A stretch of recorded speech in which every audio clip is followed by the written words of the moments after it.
Boy, is it hot outside. What are you talking about, boy? I'm ready to go get a jacket. Which shows that it's already fried my brain. It's a little warm out there. Has been. You think that's global warming or climate change? Yes. Good I times. mean, I've heard people say reciting that Alan Jackson song. Oh, hotter than a hoochie's coochie. Yeah, and then another one said Meshach. Yeah, I went outside and seen Shadrach, Meshach, and Abednego. Yeah, I think I even shared that one the other day. They might have been you that saw it. I saw it on Facebook. It's definitely been warm out. It's 122 yesterday. Is that what the heat advisory got to? Yeah, and then today had another one.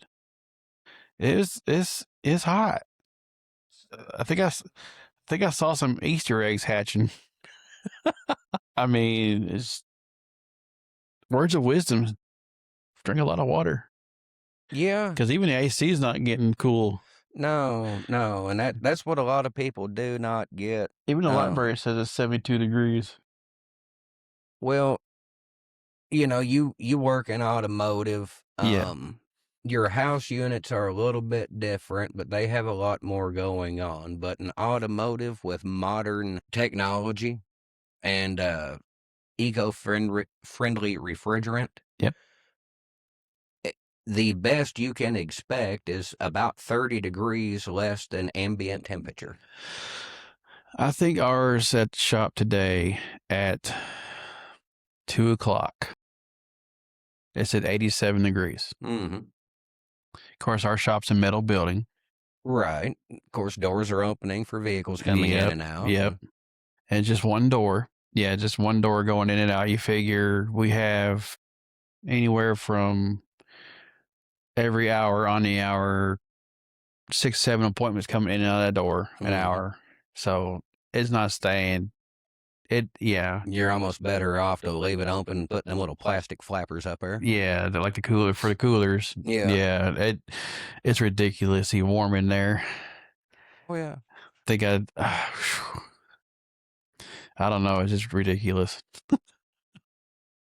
You think if we pay more taxes, it'll cool off outside? I doubt that. That's kind of where I've been with it. I mean, I lived in Ohio. Isn't it? And it's hot in Ohio, but I don't want to go back. The stupid thing that always got me on that aspect is, I mean, we've been fighting. We've been fighting poverty for 40, 50s, I don't know how long, decades. We've been fighting drugs, world hunger. We've thrown $1 bazillion at all of it. Mm-hmm. We haven't fixed anything. I don't see how we're going to fix the temperature of the planet. I wonder if they can just throw a big ice cube up there. With our luck, I mean, we're in Kentucky. It'll just make it more humid. It'd melt before it got up there. It really would. Be some kind of issue, some Karen be complaining about it or something. Even an environmentalist, like, well, you're going to make it too cold. Something would happen. Somebody can't please everybody. You really can't. Which is fine. Yeah. I guess. Just.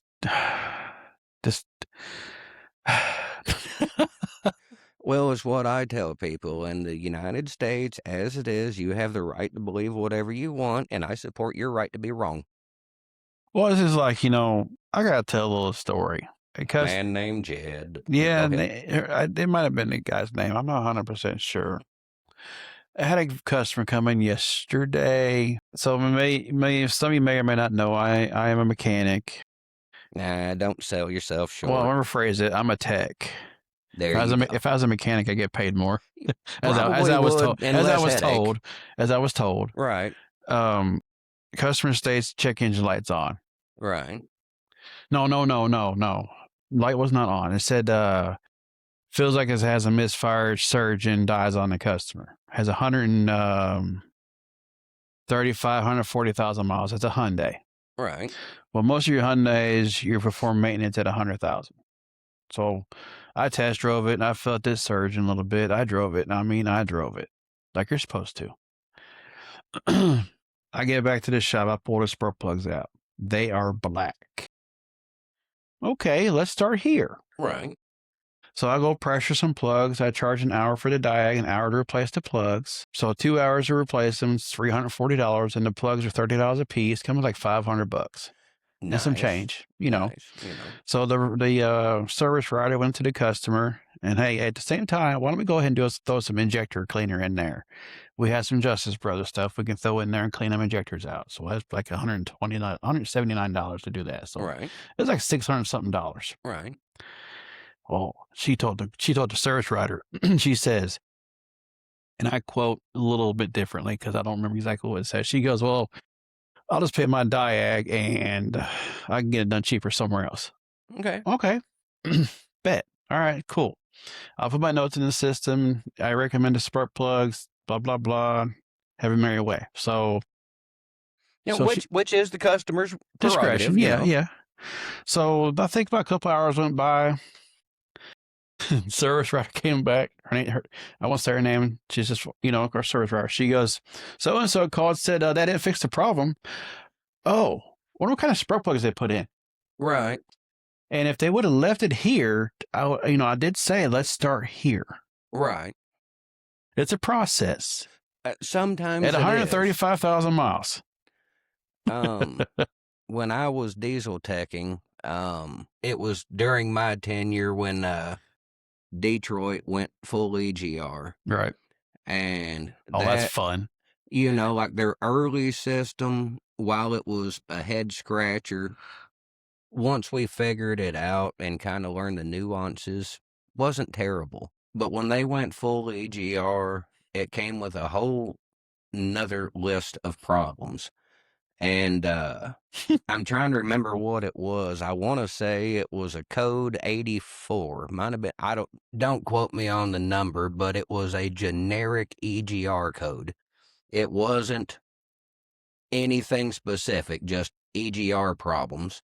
And you had to print out a list of about, I don't know, the book of Isaiah of start here, do this. And especially if it's under warranty. If the vehicle come in under warranty, you had to go through diagnostics. Step one. It didn't matter. Oh, that little tree, yeah. Oh my goodness. Yes. And I hated it because it was a generic, and the way they was doing it, especially when it first came out, everything had to be authorized. So you call, okay, step one, call me with the results. You spend more time on hold and on the phone than you do, and you're not getting paid for it. And even Detroit got to the point of just leave a message and we'll call you back tomorrow, maybe. and my thought was always, what do you want me to do in the meantime? Push it out. Not that we haven't. And it's a semi, it's that simple. Yeah, I honestly couldn't tell you how many we've pulled in, and of course you only have so many bays, and when half of them are tied up with engines down, whatever the case, transmission out, there were times, I can remember pulling one in, yanking the head off of it. Okay, we've got problems, order parts. Hose it down with penetrating oil and WD-40, throw towels over it, close the hood, shove it right back out. Mm-hmm. Like we're going to have to clean it before we put the head back on anyway. Right.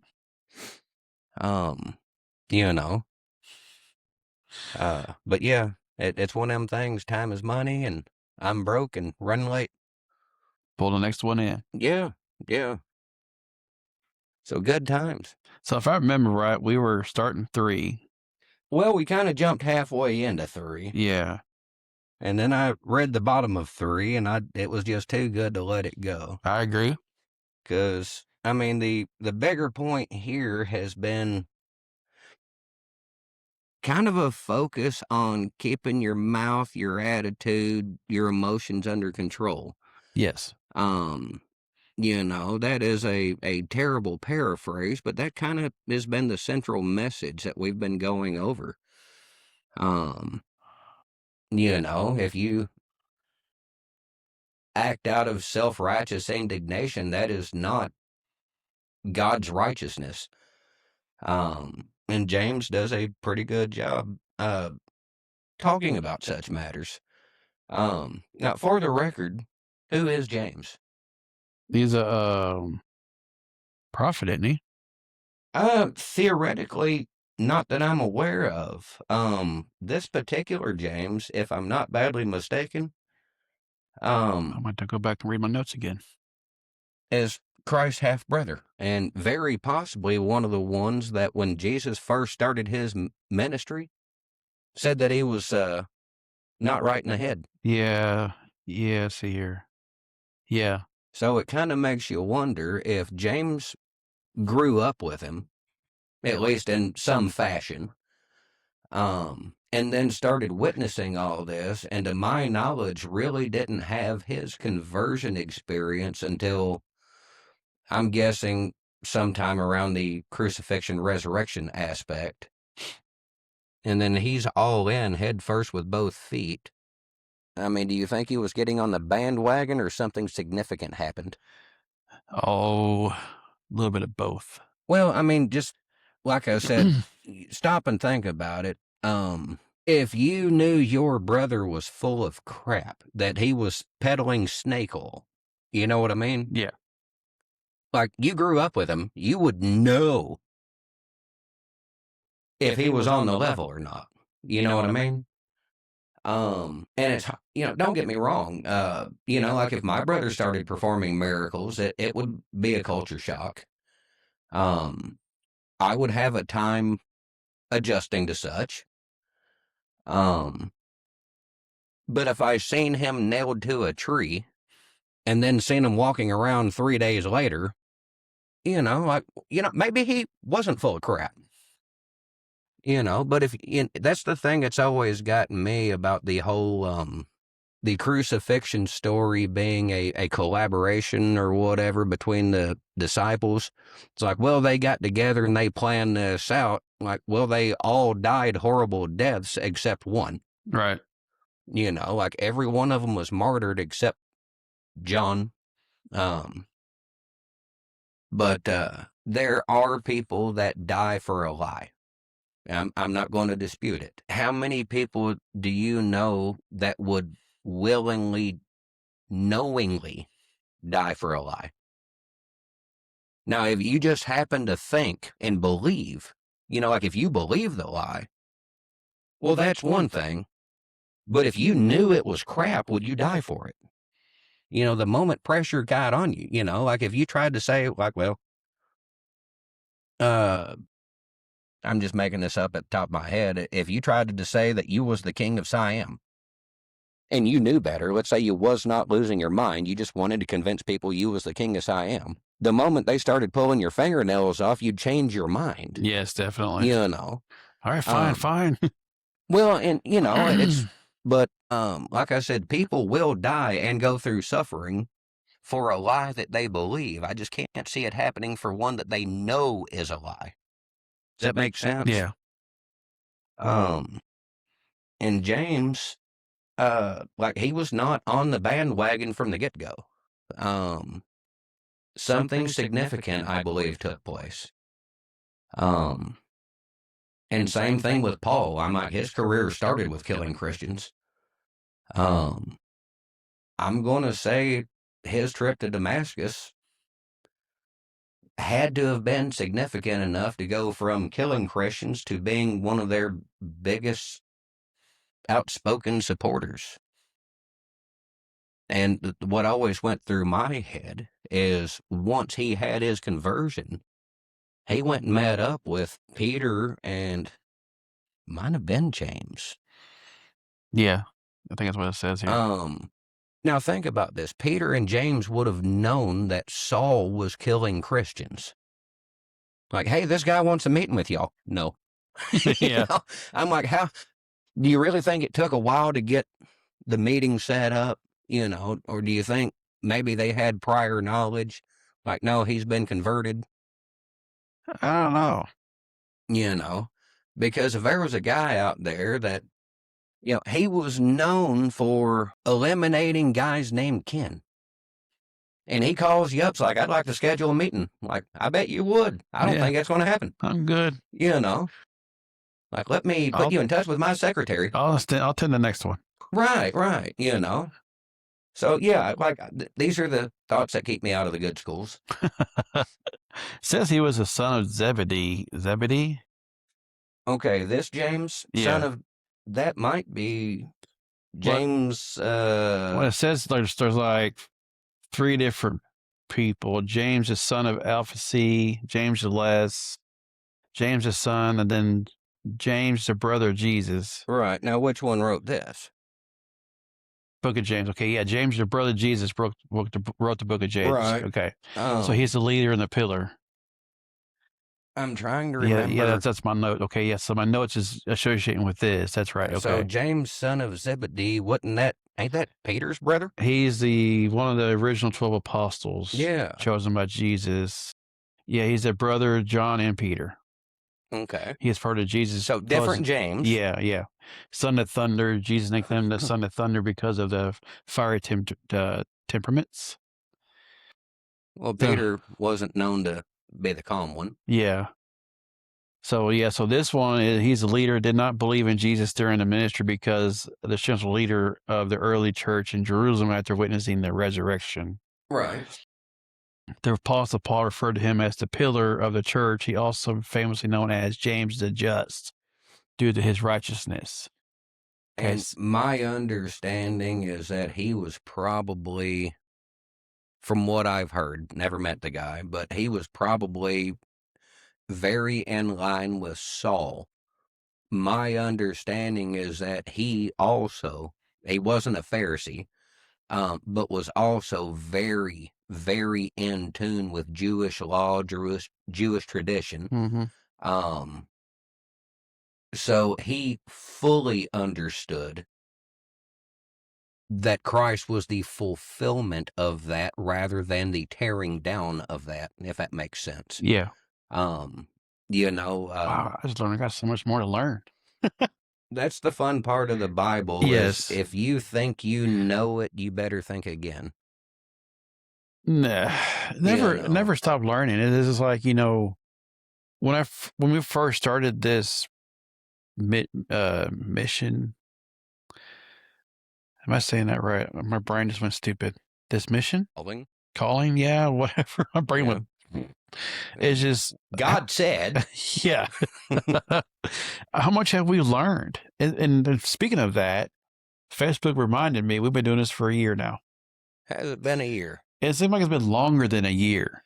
Well, at times it does, but at other times, and we're not done. The times that we show up and everything works, and like, it doesn't matter if we've taken the time and done notes or not, where it flows and we converse. And see, those times for me seem to fly by, other than these super comfortable chairs. Yes. But the days that we show up and we're having technical issues and nothing's working, and the stuff that worked 12 seconds ago suddenly goes haywire. That's a good word. Christian word. Those days make it seem like we've been doing this since high school. Yeah. Last week, this laptop's it's just. It's always, which way do I go? I just, and it worked fine the week before, and nothing changed. I shut it off. Yeah, it's just like your microphone privileges got turned off. Like, listen here, Microsoft. Yeah. It's not. No, stop. I blame our buddy Billy on that one. Yeah, I'm gonna say it nicely. He's a poopy head. Well, as Grace says, goober. what I will say, because he was awful vocal, 3 to 7 years ago, while certain things were going on in the world, and yeah. What I always thought was funny is he's got the same medical degree I do, and I don't have one. You know what I mean? Yeah. But Now, don't get me wrong, there are certain things. I'm not one of those people that believe that you have to, um, having a degree in something doesn't necessarily impress me. Right. Um, having credentials, they need to be relevant to the conversation. Now, I'm not going to say that he's an idiot because he was speaking on things that he doesn't have a degree for. I'm not going to say that because I speak on things that I don't have a degree for. So I'm not going to hold him to a different standard because, in the same manner, I believe that he still has access to information whether he has a degree or not. I also have access to information whether I have a degree or not. Right. I disagree with where he came from. That doesn't make either one of us an expert or a moron. Does that make sense? And I'm trying to be fair here. Yeah. What I do think is completely hilarious in more of a cynical, ironic kind of way is, and that's why I brought up the whole climate change thing, that and it being like 800 degrees outside. He's also been one of the leading proponents in climate change, global warming, cow farts destroying the atmosphere, depopulation, you name it. And what was it, 6 months to a year ago, goes on TV and like, yeah, it turns out that was all crap. So it makes me wonder, I'm like, well, either you're lying now or you was lying then. Yes. And, and I'm trying to be fair, because there are folks that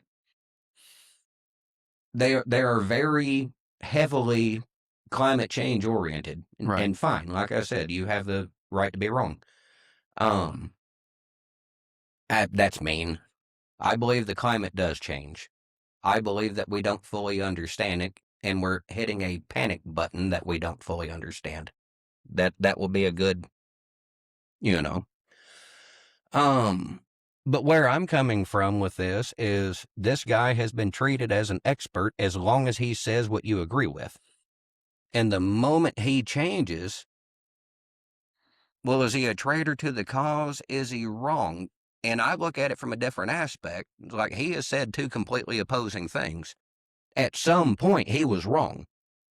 Possibly lying, but I'm not going to accuse him, but wrong nonetheless. Does that make sense? Mm-hmm. Now, he was either wrong when he said it the first time, or he was wrong recently when he changed his mind. But the thing you can't get past is something has changed, and it's the same guy saying two completely different things about the same subject. At some point, the guy's wrong. Does that make sense? Yeah. And that's kind of where I'm at with it is, like, I don't know if he's lying now or lying then. And that's how my tism kicks in and why I have a problem with people. Because the moment I find out you've lied to me, I question everything you've ever told me. Does that make sense? Yeah. And that's why I have trust issues. I look at things differently than a lot of other people. And I'm not saying it's right or it's better, definitely different and not recommended. And that's honestly how I treat it. If you lie to me, I now question everything you told me.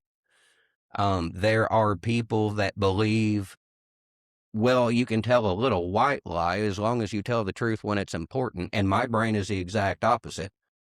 If you would lie to me on something insignificant, why would I believe you when there's anything important? Does that make sense? Yeah. It's like, it makes more sense to lie on something important, But when you choose to lie when you really don't have to, yeah, I now don't believe anything you say. So anyway, enough about our buddy Billy. We're on a severe thunderstorm warning. Well, of course we are. Of course we are. It's going to rain and make it 1,000 degrees warmer. Maybe not tonight, but tomorrow. all because it wanted to rain.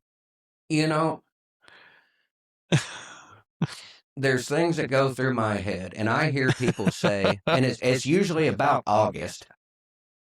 Boy, there might be something to this whole global warming thing. I don't ever remember it being this hot. And I go right into Bill Engvall. Last August. Here's a guess, probably next August.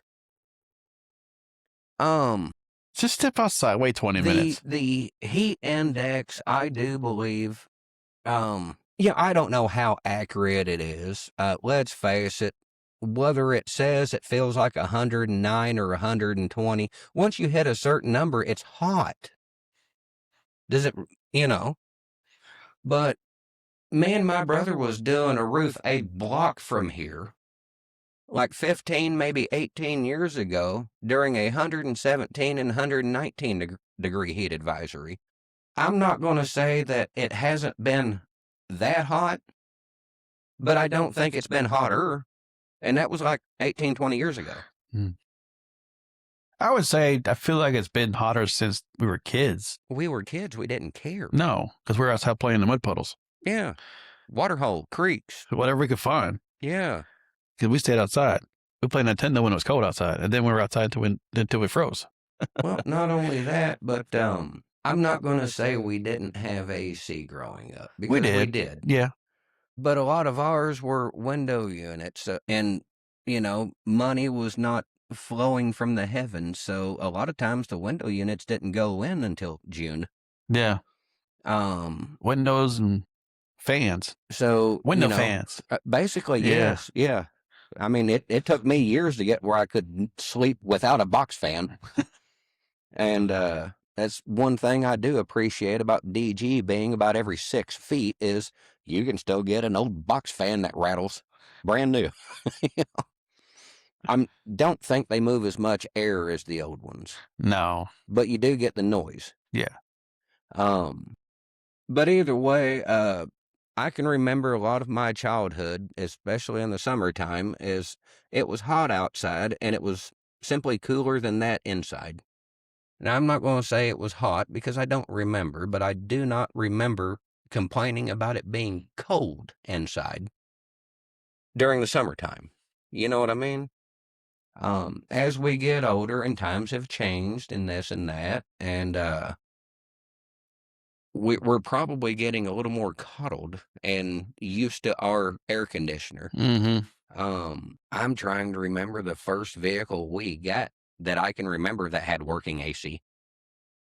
There might have been one in our childhood, like when we were young that I don't remember, but yeah, most of the vehicles we had growing up just didn't have it probably had it just didn't work. It was 60 by 4. Sometimes 70 by 4, depending how fast you were going. Yeah. Yeah, and for that reason, I do miss the wing windows. Yes. Those were awesome. Flip them inside out and put it on high. Yes. And when you were outside working on it, you lifted your shirt up and just let it go. Or took your shirt off. I also miss my sliding back glass because in my step side, I had the wing window and a sliding back glass, and you could open both of them, and it pointed right at the back glass, so you got that constant circulation. Yep. Plus, it had them little kick vents that you could open up down in your fender well. Yep. Now, don't get me wrong. It was not air conditioning. No, but it was flow. It was flow. And there was enough gas pedal in there. Flow was not a problem. I'll just say that. Oh, the good old days. James would understand. I think James would. Even though they had horses and buggies in, didn't they? Well, that brings it. Well, they had horses. They did a lot of walking. Yeah. I think they had to run to get breeze. Well, donkeys. They're in a drier, more humid climate. Well, I don't know about humid. Could be with the Sea of Galilee and everything. I don't know. Yeah. But it's definitely a hotter climate than what we normally experience. And that's been the funny thing for me, on the climate argument is, are world temperatures hotter now than, as far as they've recorded, are they on average warmer now than they was 100 or 200 years ago? Yes. But we're still sitting like 3 to 5 degrees Celsius cooler than the time of Christ. So, like, what we're experiencing now was probably normal for them in the summertime. No wonder they were mad all the time. Yeah. You know, Pontius Pilate, what do you want me to do with him? Kill him. Fine. You know, it was that quick. The guy's head was boiled. Yeah. You know, Yeah. and they didn't have air conditioning. So certain things in history start making sense. You wonder why the Vikings were always going somewhere else and raiding. It was cold up there. You know, why did they fight? To build heat. You know, of course, I'm just making jokes. You know, this ain't a history lesson, but when you start putting things in a different perspective, I mean, look at what would you call it, the Arabian Peninsula? Why are they always mad and fighting each other? Because it's 120 degrees down there year round. Cranky. You know, wouldn't you be like, I'm aggravated now? Yeah. I was in the shop. That says 72. It needs to be about 4 degrees cooler right now. I agree. It needs to be about 68.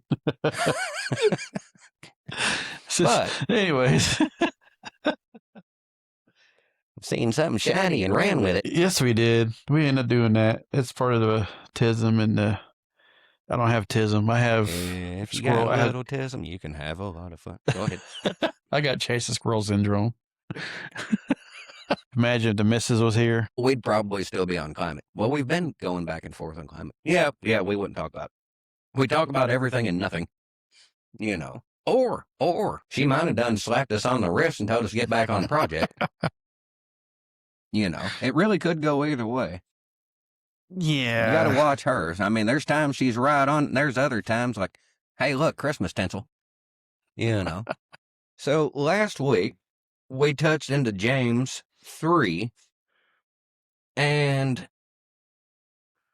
you know, it's really, the part we was shooting for was where it connects to the way we speak. And, you know, James 1, he said we need to be quick to listen, slow to anger, and slow to speak. I don't know if that's word for word, but it's close.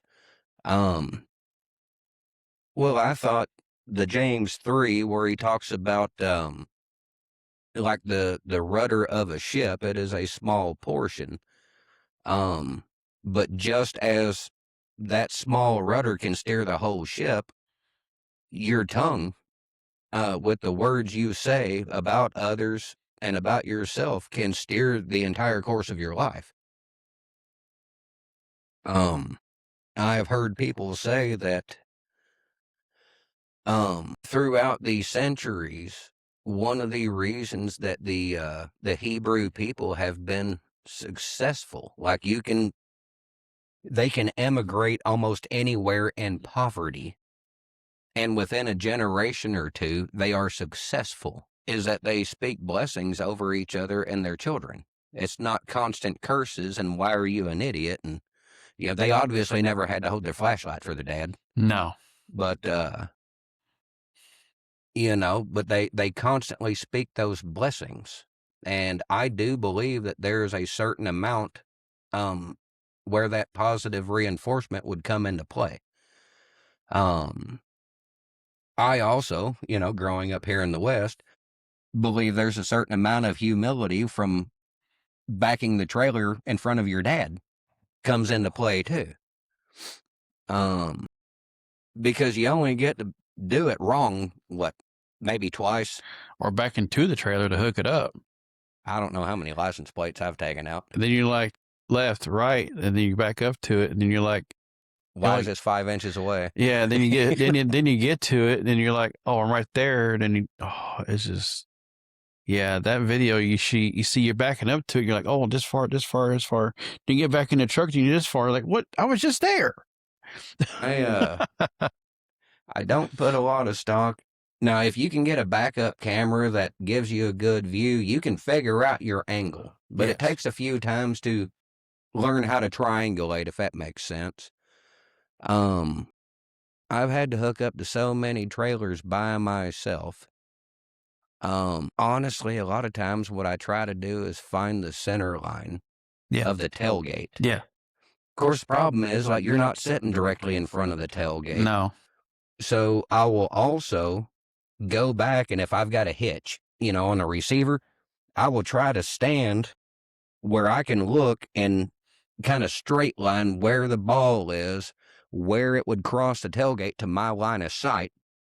And that's the point on the tailgate I'm looking at when I'm backing up, which doesn't tell you where the hitch is on the trailer. No. And I have cheated, and little flaggy. Basically, yeah, something to poke up there. Yeah.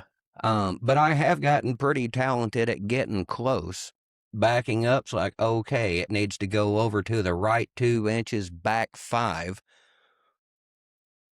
And I'll look at the ground at that point and kind of judge how far I back up. And I've gotten, I can't say that it's foolproof, but I've gotten decent with it. Yeah. But I rarely have to make 15 or 20 trips back and forth to look anymore. Anymore, and especially if it's one of my old trucks, I'll just run it over. I'm like, okay, I'm there. I felt it. It moved. But, well, why were we talking? Yeah, James 3. I do believe there's a certain amount where blessings come into play. And we have all either known or been around somebody who only, like, they're a Debbie Downer, negative Nancy, whatever you want to call it. There's just constant negativity. Yes. And I can think of an individual that I have finally just got tired of listening to. And don't get me wrong, I do try. If somebody just needs to vent, I try. But when it's a lifestyle habit of just chronic complaining, there's times where, like, okay, I listen to what you're saying. Now, what do you expect to be different? And how is this changing that? What are your hopes on the end discussion? Well, what really confuses people, especially if we're going on, like, if you're just having a bad day, I get it. But when you start going over, like, chronological years, honestly, I'm like, all right, this is mathematics. I don't know how to tell you this, but the least common denominator in this problem is you. What do you mean? This is all my fault? I'm like, I'm not saying that everything is your fault, but you are the only person that shows up in every one of your problems. You can't possibly be the victim in every single situation. Like, that's mathematically impossible. Yeah. But again, it is what it is. But no, the tongue, I once heard of somebody say that just like the projectile from a firearm or the arrow from a bow, your words are your responsibility from the moment they leave your mouth until they find their ending place, and the analogy, if you shoot an arrow out of a bow, until that arrow stops, it's your responsibility. Okay. Does that make sense? Yeah. You are responsible for where that arrow lands and what damage it may or may not do between here and there. Well, your words work the same way. You can speak blessings or you can speak curses. Now, don't get me wrong. We live in such a coddled society that people think if you disagree with them, then you hate them.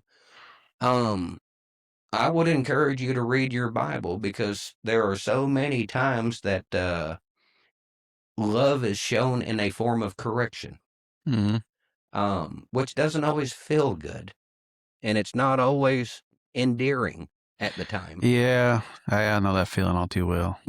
Much like holding the flashlight wrong. Yeah. I love you, honey, but Ned Stark was right on that, wasn't he? Yeah, he was. Like, everything a person said before the word "but" doesn't count. Just bless his heart. Right. But anyway, that's where we need to be at with our words. Don't react out of anger or hurt or resentment or whatever that whole. And honestly, the opposite goes true too. Don't propose because you're having a good day and you're in a good mood. Now, reacting out of anger gets you to nowhere. Well, a lot of times, if it does take you somewhere, it's worse. We experienced that the other day. My wife posted on Facebook. I forget where we were coming from. We were going down the road. There was us in a vehicle, 2 cars behind us, 2 cars in front of us. The car in front of us went to go turn, decided not to turn because they forgot they were going. Right. Well, 2 cars behind us was a truck, a big yeet yeet Dodge Ram, Oh a yeah, gas yeah. burner. Well, they decided to pass everybody, flipping everybody off. Well, at the same time, this car that forgot they were going decided to turn around at the church. Well, that truck's passing. I'm glad they saw each other because it would have been a bad wreck. Right.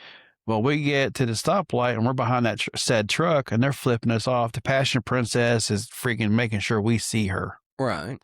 Like And it's your fault the yeah, vehicle in front of you stopped? yeah, yeah. It's like, I'm like, so of course at the time the missus is like, you have your gun with you? I'm like, yeah, honey, the gun's always with us, no matter what, because we never know what's going to happen.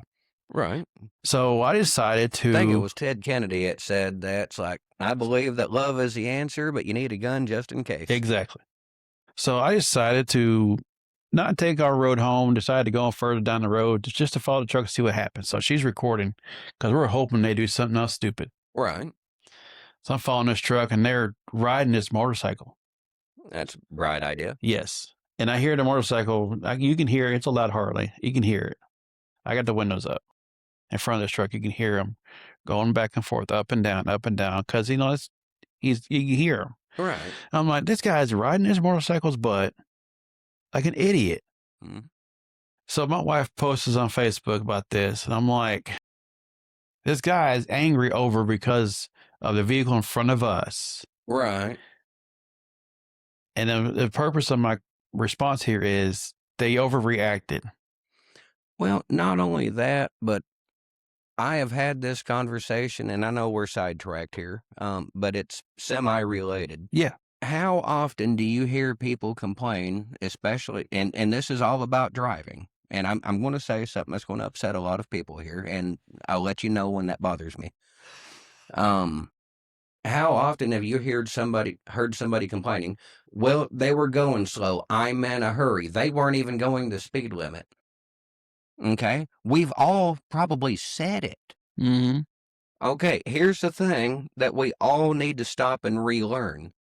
First off, legality. Yep. Okay, what is the speed limit? That is the maximum allowable speed by law under perfect conditions. That is not the minimum speed that you must go. That's law. Okay? But for some reason, if the speed limit is 55, we think we should run at least 55, not 54. That's too slow. If you're running up 68, 60 is the speed limit, apparently. Yeah. But legally, the posted speed limit is the maximum allowable legal, not the minimum, not the standard. I've heard people use the keep up with the flow of traffic argument.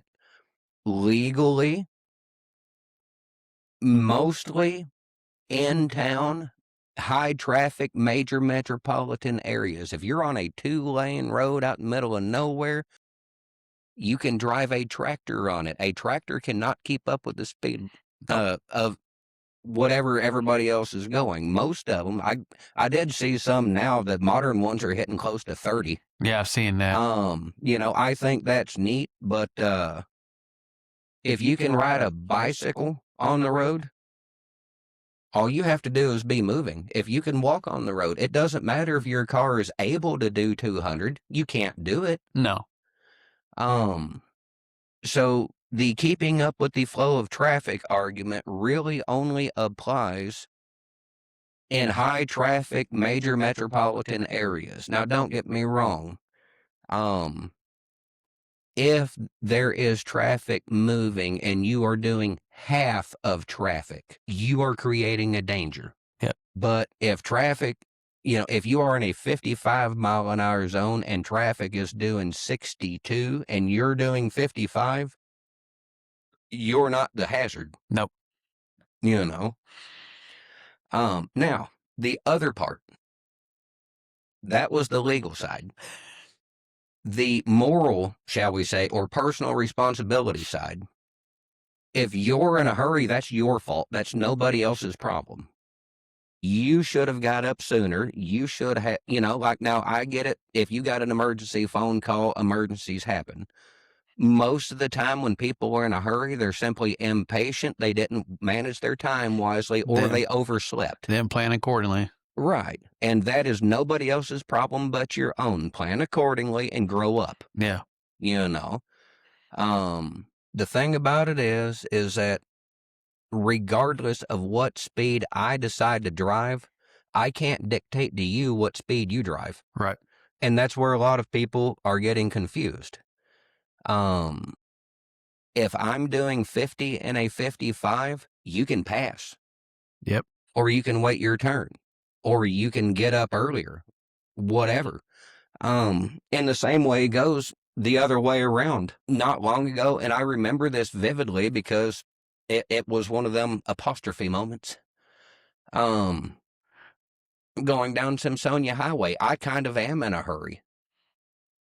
I got behind somebody that I think they might have hit 45 once going downhill. The rest of the time, about 40. And myself, I'm like, really? This is the bet. I don't know the circumstances. They have just as much right to drive 40 as I do to drive 55. My right does not impede theirs. We both have rights to the road. So I sat there and turned on the radio and, driving Miss Daisy my butt right along, But no, we tend to overreact about things that are not ours to control. Yeah. And that's where I was going with that whole spiel. If I am in a hurry, that's not your problem. If I overslept, that's my fault. Yep. If I got an emergency phone call, what a lot of people don't realize is that a lot of times being in a hurry does not, it feels like you've accomplished something, but you really haven't. We live in an area that is about half rural, if I pronounce that correctly. Outside of our lovely little town, anything that we would call a halfway decent sized town is 20 to 30 miles away. And depending on where you're at or traffic, it's going to take you 20 to 30 minutes to get there. Yeah. Either side of us. Right. Now, do the math. Wherever you're wanting to go, like if you're like, I think you and the missus go to Murray from time to time. Yeah. Okay. Well, from the red light by the big Church of Christ, set a certain speed and time yourself from that red light to the one going into Murray. See how long it takes you. Do 10 mile an hour faster on the way back and see what time you actually saved. That's 10 miles in an hour faster. Over a 20-mile trip, you're talking less than the time of a red light. Yeah. But you think you have accomplished something because you're going faster. By the clock, you haven't really done anything but wasted gas and chanced a ticket. Yeah. The speed aspect really only works when you're eating miles, unless you are severely exceeding the speed limit. Once you cross that 90 mile an hour mark, it's a little bit different. Yeah, that dangerous mode. Right. Because I can say that I have done stupid as that, but I had to one time in my life. Just once? When my wife got in a wreck. Now 408. I can Coming see. out right by here. Mm-hmm. I hit 104 miles an hour in that little Cobalt. The motor went kaput the next couple of days later. But yeah. Yeah, where you was going. Yeah. But no, I used to work kind of in between Mayfield and Paducah, and I knew how long it normally took to get from our local gas station to the parking lot, and I was running late and stopped at the gas station because I had to and ran into another co-worker. He's like, "We're late." I was like, "Mathematically, if we don't get stopped, we can do it." He said, "I'm following you." We could not park. We pulled up to the door, ran inside and clocked in, then had to go back outside and park, but we beat the clock. But I'm not going to throw numbers out there, but we was definitely exceeding the posted speed limit. And probably would have gotten worse than a ticket. Whoops. You know. But I don't recommend it. Nobody got hurt, and here we are. So, back on the James aspect. Yeah. You know. Are you done throwing Christmas tinsel out there? Maybe. Okay. Just asking. Might be a different color next time. Oh, would you please? Where exactly did you want to go with this before I just start poking at it? Well, the title is Words, Wisdom, and Witness because it says that's what James 3 is. Right. When I was trying to do a crash course on the way here and at work, and then when I got here, I mean, that's what James 3 is: trials, tribulations, temptations, stuff like that. Right. Hold on, that's wrong one. What's wrong with you? There it is. Taming the tongue. There it is. Yeah, taming the tongue. Trials of temptation was James 1. So, I mean, we stopped at 11, didn't we? 3 and 11. For the most part, I want to say I went ahead and read 13 and so on, just because it was that exclamation point at the end of a baseball bat. Yeah. So I feel like we didn't dive into it. So let's go ahead and dive into the last of this, and I think we're going to go into Psalms 23 and the next one, and I think the missus has our next 3 episodes after that. You could thank our Pastor Chris for that. What'd he do? Elijah. Yeah. Which is okay.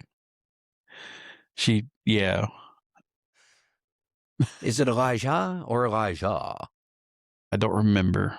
Maybe both. I was trying to find the email so I can share it with you before we left tonight. Leviosa or Leviosa? But anyways, oh, you should get that one. Yes. But I would try to find the email before we leave so I can share it with you. Okie dokie. So, are you wanting to peg up on fresh water or who is wise? Let's do it, the 2 kinds of wisdom, number 13 through 18. Alrighty. The book of James, chapter 3. Right. Skipping down to verse 13. I'm in NIV on this one. Yes. Let me... That's one of mine. Let me try a different one here just to see. Well, internet's not doing that great here, so it is what it is. Yeah. Who is wise and understanding among you? Let them show it by their good life, by deeds done in the humility that comes with wisdom. But if you harbor bitter envy and selfish ambition in your hearts, do not boast about it or deny the truth. Such wisdom, and we laughed about this because wisdom is in quotations. Yes. You know. Lasers. Such wisdom does not come down from heaven, but is earthly, unspiritual, demonic. For where you have envy and selfish ambition, there you find disorder and every evil practice. But the wisdom that comes from heaven is first of all pure, then peace-loving, considerate, submissive, full of mercy and good fruit, impartial and sincere. Peacemakers who sow in peace reap a harvest of righteousness. Wow, where do you want to start? Yeah. So. Super helpful. Yeah. Lettering end. This was talking about the teachers. That's at the top. Yeah, 13. No, 1. What's that in there? That's not what this says. James makes a transition from discussing teachers in the tongue to dealing with wisdom impact on everyone's life. He supports the truth of Old Testament, I guess, wisdom and literature. Right. Dropped his Song of Solomon. The wisdom is divided into 2 reels. Humanities and God. Okay, I see what he did there. Yeah, okay. Yeah. So you kind of gave a crash course there. So my notes. So let's see what he says over here. Two kinds of wisdom. A common concern joins the section of the next paragraph. The scrutiny within the church. True biblical wisdom manifests itself. What? All right. That makes sense. Let me help you out. Yeah. What he's drawing is a parallel that your not only your Christian walk, but your wisdom, and much like Solomon, he ties those two together. Solomon says that how does he word it? The start of wisdom is fear of the Lord. Yes. Okay. James is tying that in, but it goes into things that we have talked about on here and other aspects. What you believe should show. It's not simply, well, I say I believe in the Lord. If you're living that life, there should be evidence. Right. Okay, well, he's using wisdom in the same aspect. Are you really that wise? What is the fruit of your labor? If you walk, match you talk, so to speak. Exactly. How would you describe it? When we spoke earlier about people with credentials, be it doctorate, PhD, whatever. Yeah. And I want to be clear, I'm not opposed to these things. Like I'm not anti getting educated or whatever. What I don't do is try to confuse education with wisdom. You can score good grades in class and you can earn a degree. And I'm not going to say you don't have to earn it. But that doesn't necessarily make you an expert on everything. And I think there's a lot of that has been, I don't even know how to describe it. Your credentials should be more visible. It's not necessarily, and don't get me wrong, again, I'm not trying to talk down a diploma. Right. A wall full of diplomas is a good thing. But can you demonstrate that those diplomas and what you are saying match? The diplomas say you're smart. Okay. Are you? Yeah. That, and like I said, I'm trying to word this very politely because I'm not anti-diploma for that matter. But I think there has been in our culture such a push that if you have initials behind your name, it somehow makes you smarter or more qualified or whatever. And I have to be honest with you. I have talked to people who have letters behind their name on. There might be a certain range of subjects where they are quite knowledgeable, but that's not the entire range of subjects. And there are other subjects where they are quite ignorant. Yeah. And they don't know it. The rest of us do, And that's what like I said, I'm really trying to be delicate here, because nobody knows everything. And we need to stop pretending that we do. What he's trying to say, if you are wise and understanding, do you understand the Old Testament law and the fulfillment of that in Christ? Do you have the wisdom? Do you have the understanding? It should show in your life. Okay. We often associate things. If we was to look at a king or a ruler, I would be hard pressed if you can leave the emotional aspect out of it. I don't know how many throughout the centuries. Now, there are some that have definitely behaved evilly, but I think you would be hard pressed to say that even some of the more evil ones, that nothing ever good was done by them. that make sense? Yeah.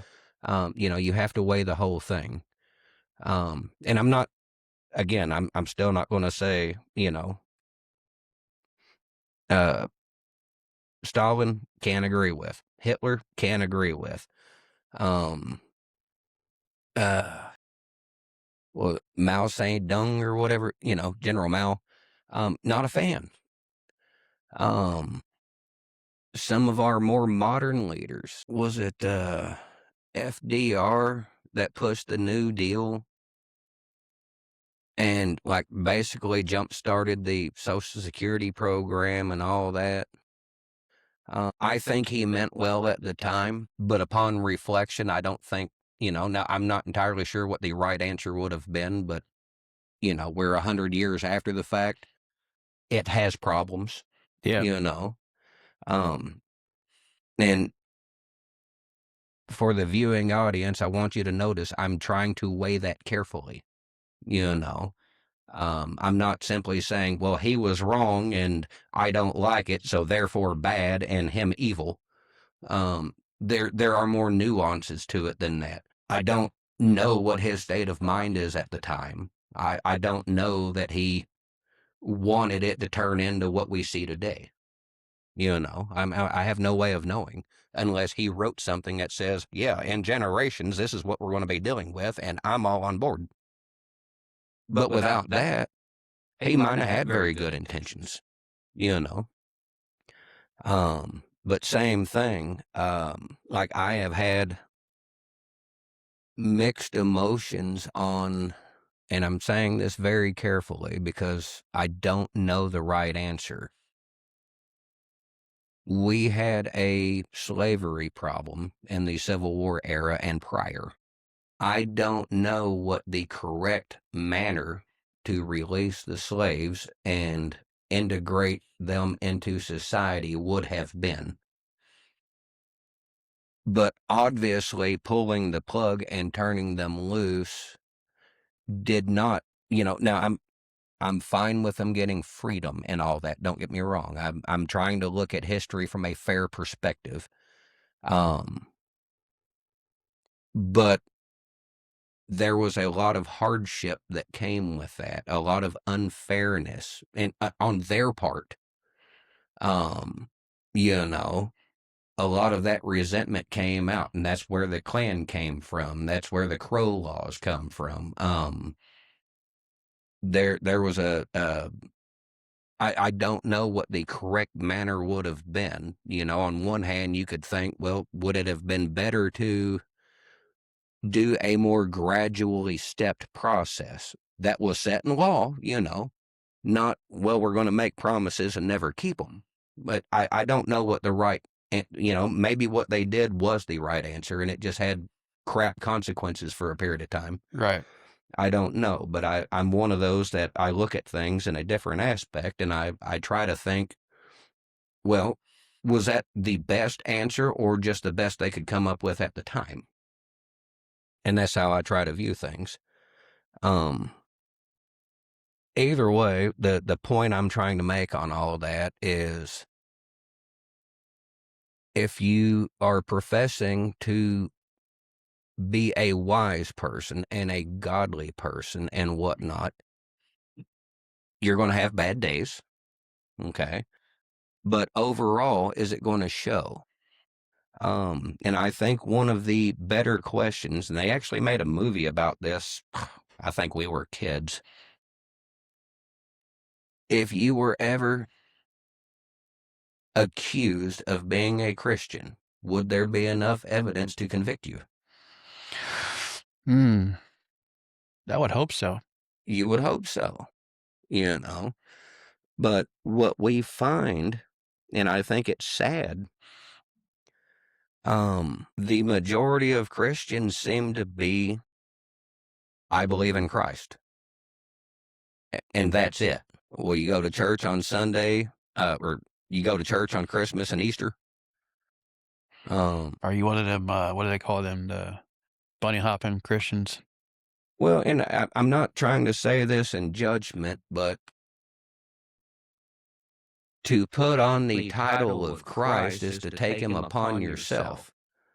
And I think a lot of times in Western society, we get it confused. Paul talks repeatedly about dying to yourself. Yeah. Christ is supposed to live through us. We're not supposed to, you're not supposed to profess Christ and kind of try to pencil him in wherever he might fit. Does that make sense? Yeah. But I think, and I'm just as guilty as everybody else, that's not the design, that's not the plan. When James is talking about this, is there enough evidence from your life to suggest that you have actually taken Christ onto yourself? Hmm. You know? And most of us would look at ourselves and say, well, yes. And then we would look at others and say, hell no. Yeah.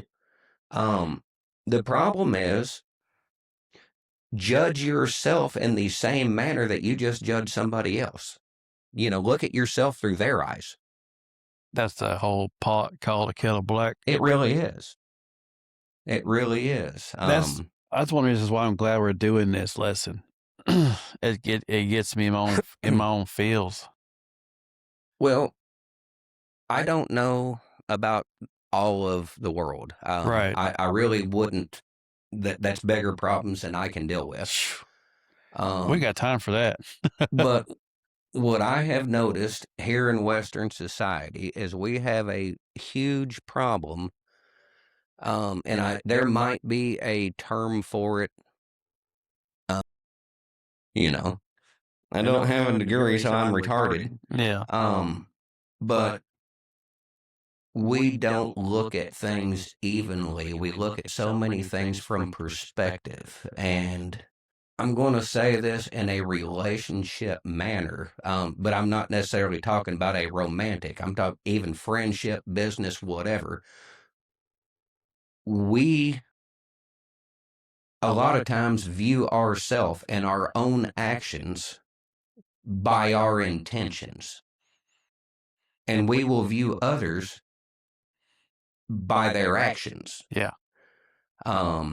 If we did the exact same thing to somebody else and vice versa and had the exact same results, we would view ourselves in a lesser harsh manner than we would view them. Are you eyeballing me?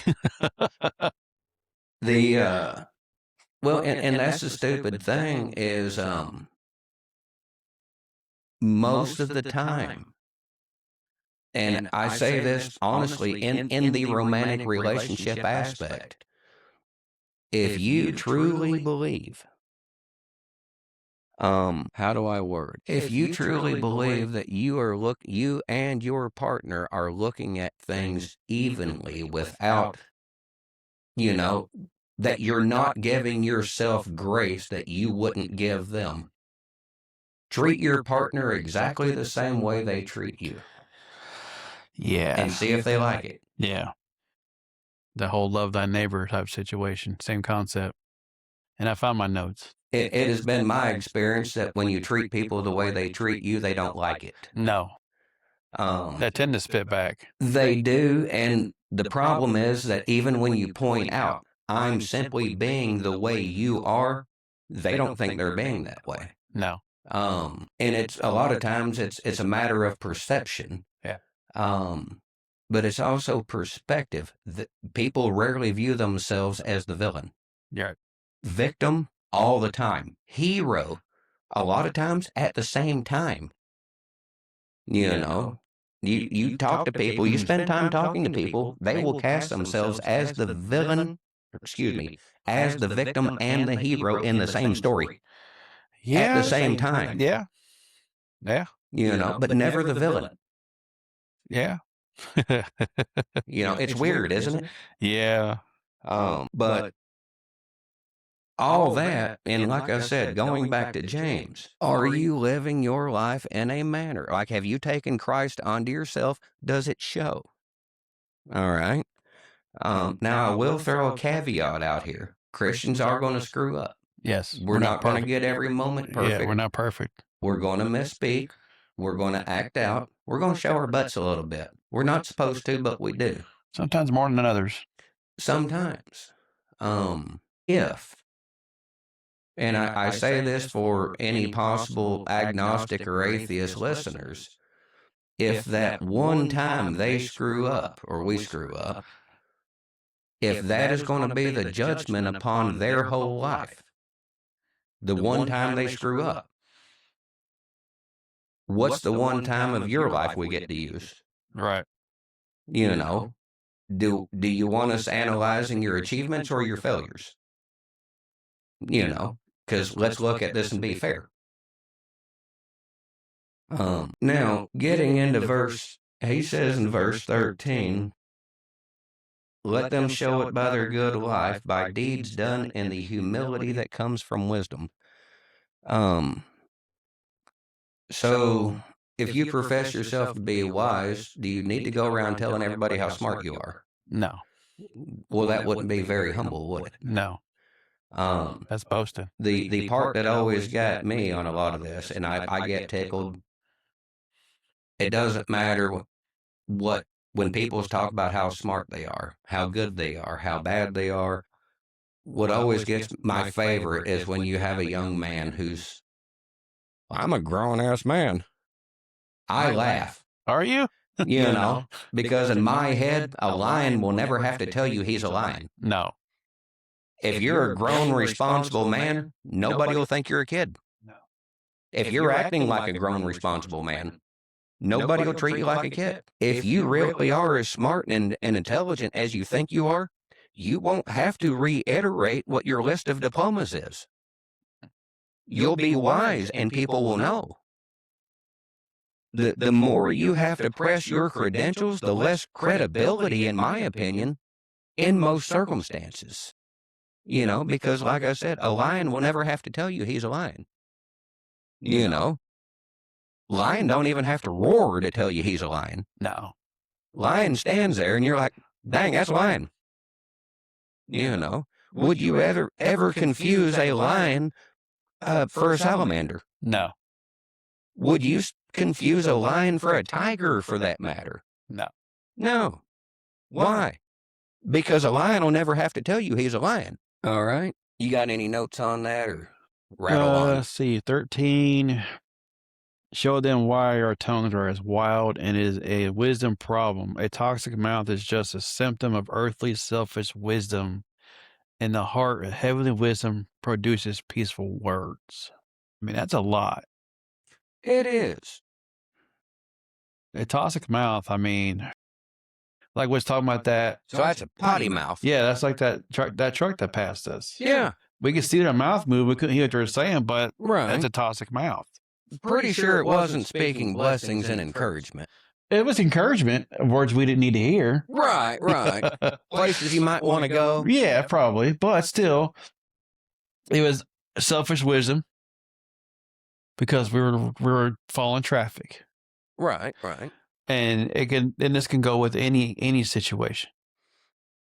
And James is a perfect example when it comes to this lesson tonight, or we've been going on for the last 3 or 4 episodes. Watch your tone, practice what you preach, and your preach needs to, is it your demeanor needs to match your walk? Your talk needs to match? Well, everything about you. Yes. Your entire countenance, for that matter. Your words need to match your beliefs. Your actions need to be a reflection of that. I don't say this in judgment, but it has bothered me. I don't see it as much now, and it could be the algorithm. I have no, but it used to pain me. Monday through Thursday, or Sunday through Thursday, you'd see posts about Bible and this and that and God and Jesus is great. Friday, and then then Friday, Saturday night, bonfires, beer everywhere, bar hopping, carrying on. And I'm like, that's between you and Jesus. I just don't know that you need to be advertising, Yeah. And don't get me wrong, we all have struggles. We all I've seen up. that post with people in our current church. And I hate that. And like I said, I don't say it in judgment because I don't know the Between you and God. circumstances, you know. And my thing has been like, I don't care if somebody has a beer. No, I don't. it's not a The sin. Bible speaks about drunkenness. Yes. And from a picture, you can't always tell. No. But it does become more evident if there's like a can pyramid beside. Maybe it wasn't theirs. Well, and like I said, That's what judgment. I'm not saying any of this in judgment. Right. It's there's things that we probably ought not do. You know, one of the things is Jesus did hang out with sinners. He did not let them corrupt him. It was the other way around. He brought them out of their sin. Yeah, Jesus is one that is strong enough. He could go to a bar or a gambling den or a strip club, and he could save your soul and pull you out of there. Most of us aren't that strong. We go to a place like that, we want to partake in whatever's going on. And that's not what we're supposed to do. You know? Whoa, turn around here. What gets me is verse 14, but if you harbor bitter envy and selfish ambition in your hearts, do not boast about it or deny the truth. And I'm kind of curious on that. Now I get the first half of that. If you harbor the envy and ambition, but the second part, don't boast about it. So my understanding is that, like, if you're bitter, don't be proud of it. Okay. So, I mean, bitterness and pride apparently go hand in hand. Yeah. Selfish ambition, probably ties real hard into envy. Yeah. But he says, don't brag about it, but neither deny the truth. So I'm curious on that aspect. Is I don't know if he's trying. I'm going to look at it in a different translation, but in this one, don't deny the truth. And I'm wondering if he's saying, don't deny that you have selfish ambition, or, you know, how am I wording this? I'm wondering if he's saying, don't lie about it. You know, you should, don't brag about it, but also don't lie about it, you know? Right. Or is he talking about don't deny the truth of the Lord's wisdom? Right. Personally, I'm more inclined to the former. You know, if you're bitter and envious and whatnot, you know, don't deny it and don't brag about it. That's how I'm taking that. So this is ESV. Right. Says, but if you have bitter jealousy and selfish ambition in your hearts, do not boast and be false to the truth. So I wonder if that's meaning don't corrupt the truth. Bitter jealousy, the Greek term for bitter, was used of undrinkable water. When combined with jealousy, defines a harsh, resentful attitude towards others. Right. Selfish ambition, sometimes translated strife. It refers to selfish ambition that engenders infectismos. The Greek word came to describe anyone who intakes politics for selfish reasons and sought to achieve his agenda at any cost, even if it means trampling on others.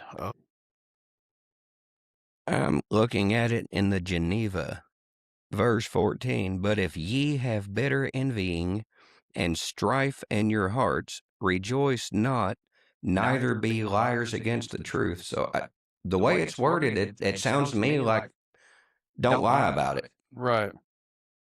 Don't make it sound well, you should neither be proud of it nor try to hide it. Right. You know, coming from James, he would probably say, turn, you know, pull a Barney Fife, like, you need to be nipping that in the bud. Yeah. You know, leave it alone. Because if you're proud of it, you're not going to want to change it.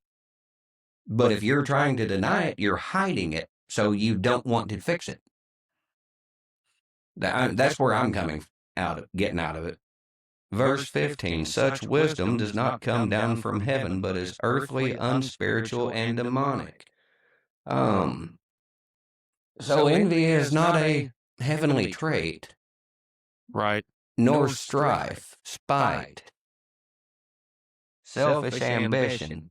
Well, where do these things come from, bro? I'm looking for examples right now. Like, don't put me on the spot when I'm researching. Pay no attention to the man behind the curtain. James, you said 15? James 15, yeah.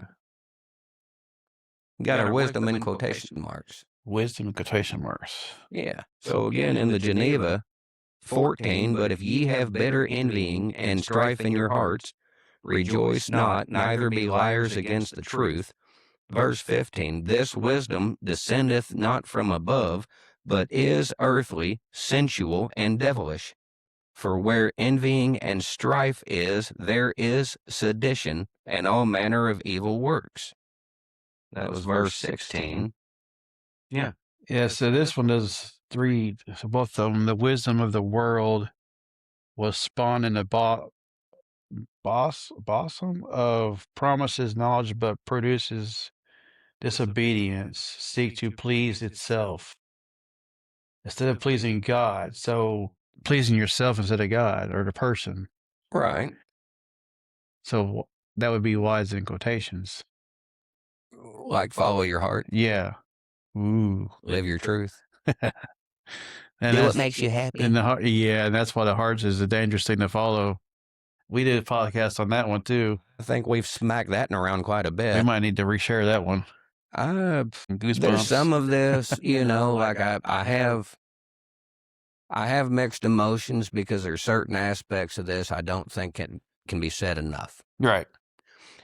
But then there's that other side of me, much like Jonah. It's like pearls to swine. Yeah. Like I can tell you, stop being a wanker 1,000 times. But if you're not listening, once was enough. It's like talking to the kids. I done told you twice. I ain't telling you again. Arguing with the cat. Yes. Or the dog. Go lay down. You're not getting my food. But, and that's what gets me. There's so much of our world, our society, that what is being posed as good things, wisdom, sound advice, biblically it's garbage. Yeah. It might be well-intended garbage, but garbage nonetheless. And I say that to be fair. I don't know that everybody out there saying such things, has got a forked tail and is deliberately trying to be mean to everybody. Right. My final wants to purr and pet me. Do what? My final wants to purr and say pet me. Oh, no. But the whole idea, you have to test the idea in theory. Is what being promoted, is it scriptural or is it not? Is it a perversion of scripture? Is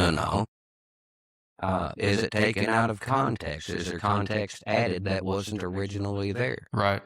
I hear so many people, it's like, well, you need to love yourself. I'm like, define love. And now describe what loving yourself means. Because there's so much of scripture that, you do need to take care of yourself and like you don't starve yourself. You don't just start hacking off digits. Yeah. That's a whole nother podcast. It really is. But if you're self-serving, you're going against the Bible. If you're putting yourself up, and I've heard people say, make the arguments like, well, if I don't take care of myself, what good am I at to other people? Congratulations, you just placed yourself above other people. That's not what Scripture says. You are there to serve. Mm-hmm. Like you are deliberately supposed to put others above yourself, or at least equal to yourself. Yeah. So the moment you elevate yourself, congratulations, you have stepped out of that, you know? And, like it or not, I don't make the rules. No, Like, I don't like hearing all of this. we didn't enforce them. We just follow them. Well, and that's where I'm at with it. It's kind of like the whole moral argument. I don't come up with this. Like, I don't get to decide. Nobody asked me, is like, what do you think this should be all right or not? It's not my decision to make. No. It's mine to obey or not. The thing, though, has got me about the whole subjective morality aspect is it's subjective. That means it's also subject to change. I'm a little different than that. If something was immoral today, it's immoral tomorrow, and vice versa. Right. Yeah. Like I don't think morals is set by worldly standards. I think that is a fallacy. The morals have to come from beyond us, if that makes sense. Because then you get into arguments like, well, is it moral to eat another human being? Well, here in the West, we would say, no, you can't do that. That's immoral. Yeah. Okay, but there's civilizations that believe that. Yeah. Are they immoral? Well, no, that's not what they believe. Well, it's either moral or it's not. We don't get to pick and choose, Because if it's not moral, it's not moral. If it is moral, then it is. It doesn't matter if you grew up here, there, yonder, what skin tone you might have, or,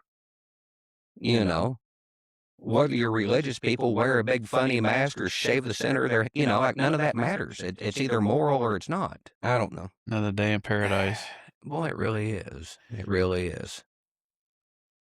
Sifting through the wreckage that we call life. Oceanfront property. In Kansas. Dorothy. The squirrel. Oh, I love my job. Verse 16, for where you have envy and selfish ambition, there you find disorder and every evil practice. It seems to me what James is saying there is much like, what we would refer to as the 7 deadly sins and all that. If you're going to embark in certain aspects, there's a good likelihood that it's just going to grow.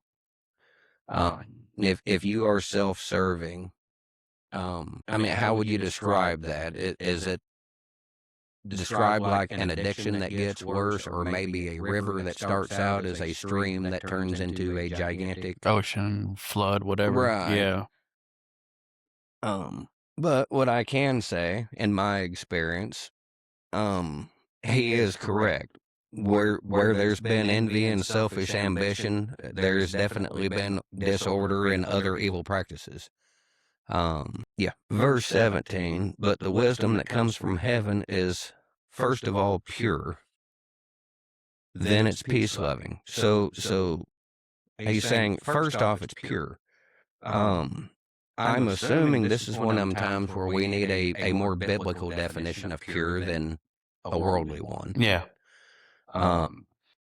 Which means that if it's coming from God, then it's going to be held to God's standard, not mine, not yours, not world's. And then it's peace-loving. All right. Well, does that mean that it never has conflict? Because I've seen people make that argument, like, well, if God is love, or whatever the case may be, why was there wars and killings and whatnot in the Old Testament? If you're supposed to have peace, why is there conflict? What do they call that? Oh, wow. It's just, I know there's like I don't know where it came from. I'm going to say an Oriental proverb that it's better to be a warrior in a garden than a gardener in a war. But my thing would be peace loving and peace promoting. A doorstop are not the same thing. Yeah. if we go through even the Gospels, Jesus had boundaries, you know. When he saw that his father's house was being corrupted, he had a problem with that. He didn't, well, y'all love God the way y'all think is right. There was no tolerance there. Mm-mm. There are, when he believed that the Pharisees were false teachers, he didn't say, preach your truth. There was a boundary there. So peace loving and a footstool are not the same thing. You know, you can love peace, you can seek peace. And we should. We should. You don't have to be a slave to get it. Right. You know, because typically that's without some kind of boundary, that's exactly what you end up with. Because people that don't have boundaries don't respect yours either. No. Should be considerate, submissive, full of mercy and good fruit, impartial and sincere. And I do think, and like I said, that's coming out of NIV. I'm kind of curious what the Geneva says. But the wisdom that is from above is first pure, then peaceable, gentle, easy to be entreated, full of mercy and good fruits, without judging and without hypocrisy. Okay, that's worded pretty nicely. Okay, so I'm going to say that the sincere and hypocrisy go together. Well, if it's going to be sincere, then it's not going to be self-serving. Right. Okay. If it's going to be impartial, then you get the same grace, mercy, and understanding that I do. I don't get to play favorites. Right. Full of mercy and good fruit. So there is forgiveness. There is leeway, so to speak. Not permission to screw up, but grace. And good fruit. They talk a lot about fruit in the New Testament. So what is he saying there? Good food? You would think so. Are you hungry again? Yeah, I haven't ate yet. Gotcha. So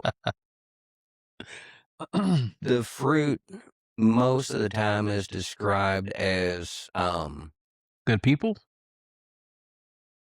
Well, depending on context, but the results, you know, a good tree produces good fruit. Okay. If you're living a good life, there should be evidence, fruit from that life. There are the things that they would call fruits of the Spirit. So what it is when you know, scripturally, if you have the Holy Spirit within you, then these things should be evident because they are produced by the Holy Spirit. So again, if you have taken Christ on, there should be evidence. There should be fruit from that.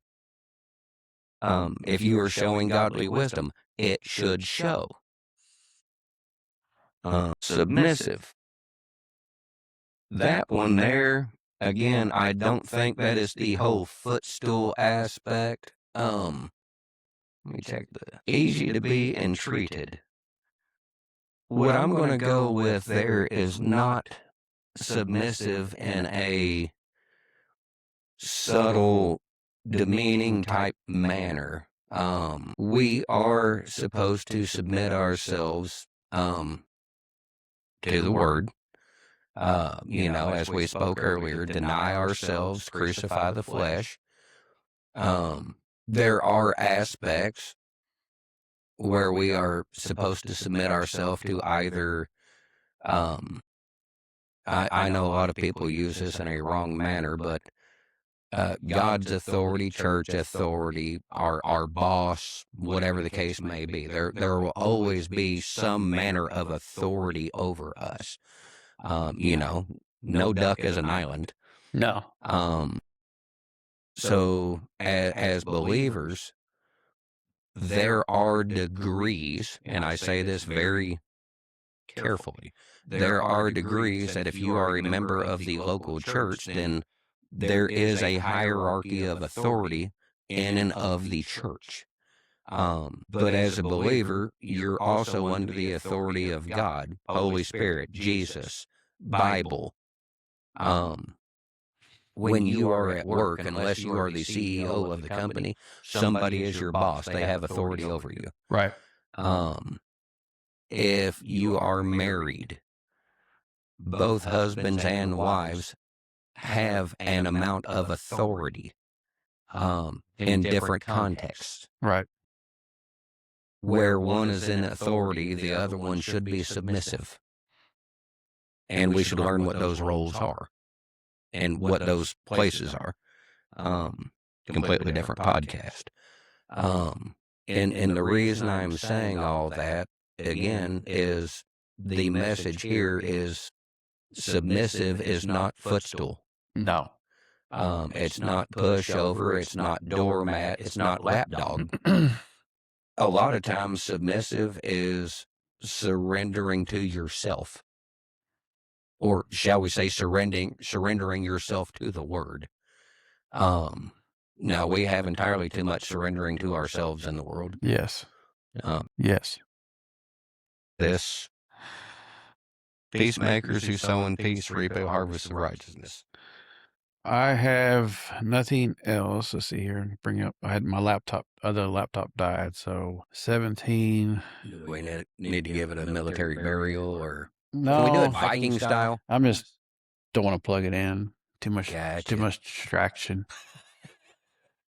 And we got about 10 minutes left anyway. So 17 of mine says James focused on virtues that will foster harmony among Christians. List. 18 talks about the fruit again. Right. Others. What word is that? Yeah, thesaurus boy. Disutiny. I don't know. I can't see your notes. Disunity.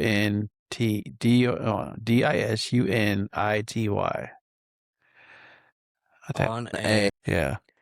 overview, the fruits of the Spirit are 9 visible, godly attributes of a Christian life listed in the Bible in Galatians chapter 5, verses 22 and 23. The Apostle Paul wrote, "But the fruit of the Spirit is love, joy, peace, patience, kindness, goodness, faithfulness, gentleness, and self-control." Underline the last one, because so much of the New Testament, Paul's teaching, focus on self-control. Okay. Does that make sense? Yes. These traits are produced by the Holy Spirit living within a person rather than being achieved by human effort alone. You can explore the full context in different translations of these verses by blah, blah, blah. The 9 fruits of the Spirit, each characteristic represents a way of living and interacting with others that mirrors the nature of God.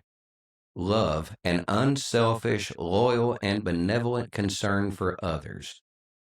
Joy, a deep, lasting inner gladness that is not dependent on temporary circumstance. That's where I argue with people who say they just want to be happy. I tell them to quit using happy for the word joy. Happy is circumstantial. If you wake up on the wrong side of the bed, you're not happy. That's not a reason to get a divorce. Still with me? Yeah. That's why I love the English language. We use the same word to describe our spouse as we do our food. You know, peace, a calm and quiet assurance in God, even in the midst of turmoil or anxiety. Patience, the ability to endure difficult situations, hardships, or the shortcomings of others without losing one's temper. And all we need is kindness, a genuine, helpful, and sweet disposition towards everyone. Goodness, moral excellence, integrity, and a desire to do what is right. We would often confuse those two. Yes. Kindness and goodness. The problem is that when we interject the human aspect, we screw that up. Yes. Okay. All the time. Faithfulness, loyalty, trustworthiness, and steadfastness in your relationship with God and others. We could use a lot more of that Yes. in like across the board. Gentleness, a humble, mild, and meek attitude, approaching others with grace rather than harshness.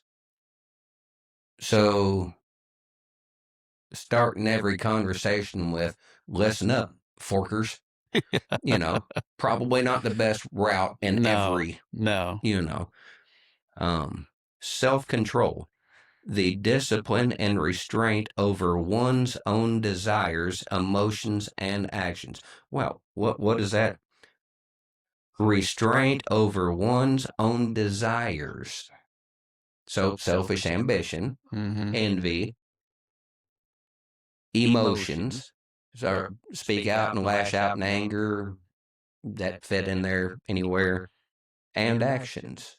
So don't lash out. Okay. The spiritual context, Paul contrasts these traits with the acts of the flesh, sinful human desires. To learn more about how to apply and grow these, look at the Bible context. Yeah. So, I mean, we already know we're talking about Bible stuff. At some point, we're going to dive into that.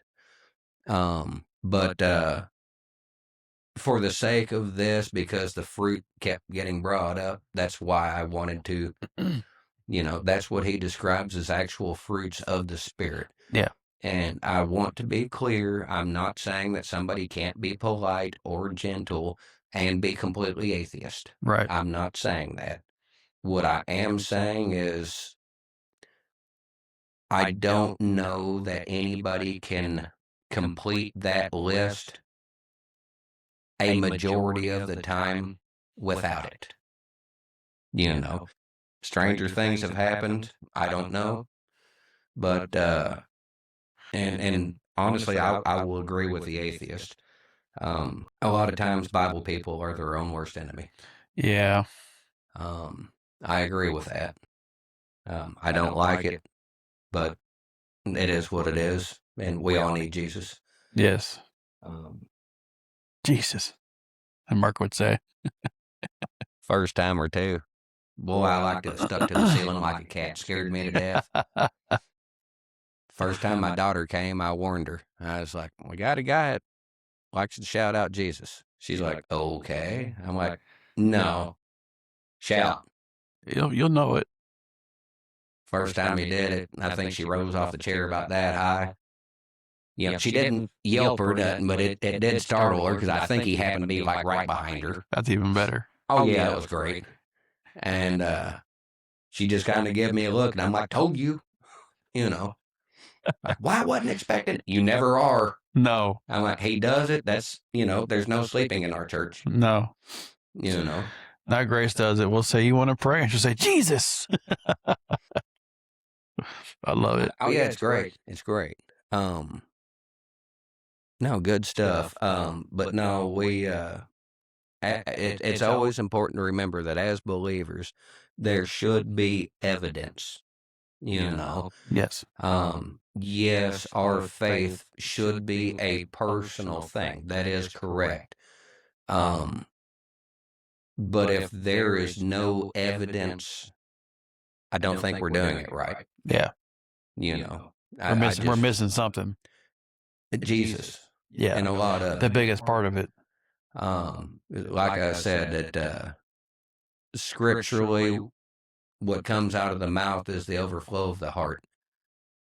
If you never bring up Jesus, your faith, your beliefs, if it's always football, basketball, motorcycles, whatever the case may be, you talk about what's important to you. If Jesus never comes up, reevaluate your priorities. Reevaluate your heart. Yep. You got anything to add? Jesus. And then. So, Is it good tonight? I think it is. I think it is. So next week, God willing, we will start Psalms 23. It's a short one. We'll probably break it into 2 segments, maybe 3, depending what God says. And we're not hitting that from a prophetic aspect, are we? No, we're hitting it because it ties into James.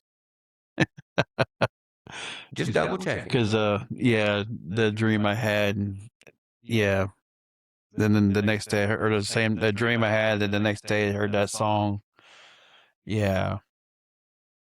And then Pastor Chris preached about Elijah and Elijah, or how did he say? Elijah and Elisha. Yeah. So then the missus started going on that rabbit hole, and I think you'll agree. I think we got the next 6 months lined up. Which is okay. Get the two confused. I did too. I think it's the reason why she did that. And I think it is Elisha. But there's one of his stories that I love, and I'm paraphrasing. But Elisha's, of course, as prophets, their job is not only, as a direct prophet, is to speak on God's behalf. Mm-hmm. Yep. If you believe that the only thing that comes from God is words of encouragement, you haven't read the Bible. A lot of the prophets, what they spent their time with was telling people how they were screwing up and how God was upset with them about it. Yep. Plain and simple. So I believe it was Elisha was speaking on certain matters, and I guess it got to the king at the time, and or whoever it was, but they wanted Elisha to come in, and so he sent, I don't know, so many warriors to go get him. And they showed up, and Elisha was sitting on his hill, and they said, "You're coming with us, we're taking you to the king." And he said no, and they fell over dead. And a little time passes, and the king sends more men. And they have the same attitude about it. They ride out, they go find Elisha, and they say, "We're here from such and such, and we're going to take you with us." And he said no, and they fell over dead. And when he finally got around to sending the third group, this guy's like, "Boy, the first two didn't come back. We need to rethink this." And he showed up politely and explains, like, "This is the manner by which I am here. I have been sent to see if, he reworded it a little bit. He's like, we cordially invite you to accompany us to go visit such and such. But he didn't show up and make a demand. Does that make sense? And Elisha said, "Okay." And then he hiked up his robe and outran them on foot while they were on horses. And, there's certain of these Bible stories I just like. So, "You're coming with me." "No, I'm not." "And you're dead." It's like the Jonah story. "Hey, go tell them they're screwing up." "Why? I don't like them. You don't like them. Smite away." There's certain aspects of it that some of these stories I just like. I don't know why. I guess I was dropped on my head too many times.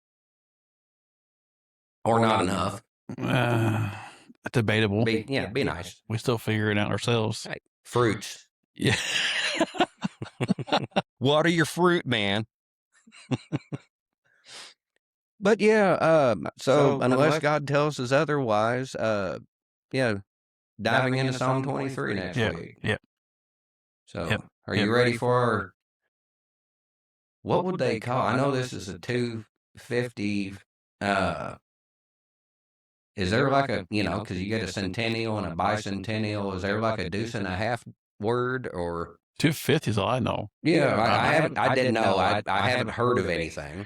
We're going to the brother-in-law's swimming and cooking. I'm smoking 2 bologna chubs. There you go. One's going to be with regular mustard, and one's going to be with honey Dijon. So Right. We're going to go from there, and he's cooking burgers, and there might be some spiritual water. We don't know yet. But I'm going for the food in the pool. Right. Well, I get that.